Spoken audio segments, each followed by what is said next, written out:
მგელი არ შეგხვდესო და არ ეგონო რომ ცხარი ხარ არ შეგჭამოს. აი ასეთი რამეა. ხეთო ვიდეოებიო ისე მოგვეწონაო და მოკეთ წამოსულები არიან ცხენებით. დამღებული მაქვს ძალიან თბილი შარვალი თოვლის. აი, უნდა ჩავიცვა და წამღებული მაქვს აი ესეთი რამე თემიდან გამოვიწერე. არ ვიცი რამდენად გამოდგება, ახლა უნდა გავტესტო. ფეხზე უნდა დაიმაგრო ნასკებზე და გაგითბობს ფეხებს 8 საათი და უფრო მეტი ძლებსო და ნახოთ. აი ასეთი რამეა. ზეგი რაც უნდა გასაკვირი იყოს, ლიკანის ბილიკზე შეხვდნენ უცხოელები, ლონდონიდან არიან, ჩამოსულები არიან საქართველოში, რამდენიმე დღე და TikTok-ზე ვნახეთო ვიდეოებიო ისე მოგვეწონაო და წამოსულები არიან ცხენებით. ეს არის ბორჯომში ლიკანის ხეობა, ეროვნული პარკია, ბორჯომ-ხარაგაულის ეროვნული პარკის ერთ-ერთი სალაშქრო ბილიკი არის. ზამთარში თუ გინდათ, რომ წამოხვიდეთ ერთი დღით გაერთოთ, დაისვენოთ, განიტვირთოთ, მარტივი ბილიკი არის და შეგიძლიათ ამ ბილიკზე ფეხით წამოსვლა. არის ულამაზესი.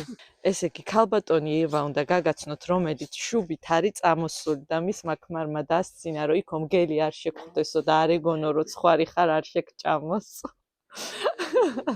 შიგნით, აი ფეჩით დავანთეთ. აქ დაგვხვდა მშრალი შეშა. თქვენც თუ დატოვებთ ესე შეშებს კარგი იქნება. ეს საშრობი, აი ესეთი საშრობი არის აქ. აქეთ არის ოთახები, 2 ოთახი არის, თავისი ლეიბებით, ანუ არ დაგჭირდებათ არაფერი, ნუ საძილე ტომარას თუ წამოიღებთ, უფრო კომფორტულად გაატარებთ ღამეს. 2 ოთახი არის ასეთი. ასევე აქვე არის, ნახეთ მაგალითად, კარადაშიც შეგახედებთ, ნახეთ ტურისტების მიერ დატოვებული საკვები.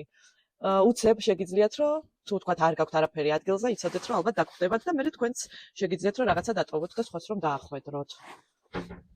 კოტეჯის ქვემოთ არის შეშა, მშრალი შეშა დაგხვდებათ თვითონ კოტეჯში, ჩვენც ესე დაგხვდა და გამოვიყენებთ ახლა იქ დაწყობილ მშრალ შეშას, მე დავჩეხავთ, ნაჯახიც არის აქვს და დავტოვებთ შიგნით რომ აქ მაინც სველია და ვინმე რომ მოვა, სანამ ეს შეშა გააშრება და იქ ცეცხლი მოეკიდება, მოკეთ დრო დაჭირდება, ამიტომ შიგნით მშრალი შეშა უნდა დავტოვოთ.